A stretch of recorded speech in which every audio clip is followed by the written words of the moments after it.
All right, so today we're jumping into the perspective of French politician Marion Maréchal. We're going to break down her arguments on Islamism, secularism, and what it means to be French, all based on a recent interview. Let's get right into it. So, right at the heart of her argument is this really potent claim. She says, laïcité is a tool that is particularly zealous when it comes to achieving cultural de-Christianization, and at the same time, a tool that is particularly impotent in the face of Islamization. This idea of a double standard is absolutely crucial to understanding everything else she talks about. So, to really get a grip on her thinking, we're going to break it down into 6 key parts she brings up. We'll start with this two-sided conflict, then dive into sports as a battleground, an alleged ideological training ground, her demographic argument, a tactic she calls it judicial war of attrition, and we'll finish up with her take on the Christian and political response. Okay, so let's dig into that first piece, this idea she has of a two-sided conflict and what she calls secularism's double standard. So how does she back this up? Well, she argues that on one hand, you've got laicity being used pretty aggressively against Christianity. She points to things like removing crosses and statues from public view, or town halls being told to avoid traditional Christmas nativity scenes. But then on the other hand, she claims it's totally toothless when it comes to Islamicism, citing things like the struggle to enforce secular rules in schools and a broader failure to push back against Islamist influence. Okay, so what's her solution to this? It's a big one. Actually write France's Christian roots into the Constitution.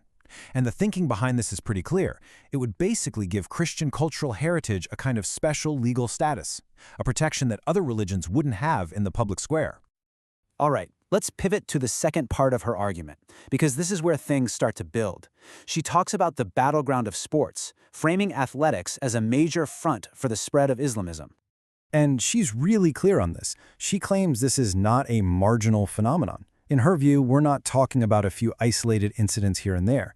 She's arguing it's a much more widespread, systemic issue. And to really drive home just how big she thinks this issue is, she points to a specific number from a confidential intelligence note. It apparently flagged 1,057 individuals connected to the sports world who are on the Fichier S terror watch list. This is the figure she uses to frame it as a serious national security issue.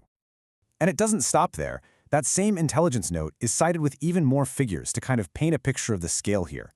It claims there are 65,000 people in community-affiliated sports associations, 11,000 athletes and clubs being monitored for separatism, and 122 clubs themselves under surveillance. The point is to show a deep communitarian influence. This idea of organized influence is a perfect bridge to the next piece of her argument, what she calls an ideological training ground. And she has one specific school, the IESH, right in her crosshairs. And her focus here is laser sharp. The IESH, that's the European Institute of Human Sciences, is flat out identified by Maréchal as the European School for the Muslim Brotherhood. She alleges it's basically the main training center for their imams from all over Europe. So she doesn't just make this accusation and leave it there. She lays out what she calls her proofs to justify wanting it shut down. It's a pretty methodical list. First, she says diplomas were handed out by Yusuf al-Qaradawi, who she notes was a preacher who called for the death of Jews and homosexuals. Second, she claims its teachers include a Salafist imam who's on the Fichier S terror watch list. Third, that its former students include a terrorist involved in the Notre Dame bomb plot. Fourth, that a former dean was actually the president of the Muslim Brotherhood in France. And finally, she alleges it was financed by foreign powers, specifically Qatar and Saudi Arabia. All right, so let's pull the camera back a bit, because from these specific points, the argument then zooms out to what she presents as the root cause of it all: demographics and immigration. And this quote, this one really captures the core of her demographic argument. The number makes the law. If Islam were to become the majority in our country, it is totally illusory to imagine that this religion would not become hegemonic. So it's a direct line she's drawing between population changes and future political and cultural power. So let's trace the logic she presents here, step by step. First, what she calls unassimilated mass immigration is positioned as the main recruiting pool for Islamism. Second, she argues that if you just follow the current demographic trends, they're heading toward a Muslim majority in the future. Third, she says that majority would of course lead to hegemonic influence. And fourth, that this shift would fundamentally threaten core French values like laïcité and gender equality. Okay, so from the big picture of demographics, the argument then drills down into a specific tactic she claims is being used to silence critics, what she calls a judicial war of attrition. She actually has a name for this, jihad judiciaire, or judicial jihad, and what she means by that is the organized, well-funded use of defamation lawsuits, the alleged goal to intimidate and just wear down anyone who speaks out. So, what's the end game here, according to her? Well, it's about creating this chilling effect, this self-censorship, to make politicians, journalists, and activists think twice before they speak. And she makes it personal, noting that she herself is being sued by the ISCH, which she holds up as a prime example of this very strategy. Now, for the final part of our breakdown, the tone actually shifts quite a bit. Marshall frames this last section as a note of hope, a kind of counter-movement in the face of all this conflict.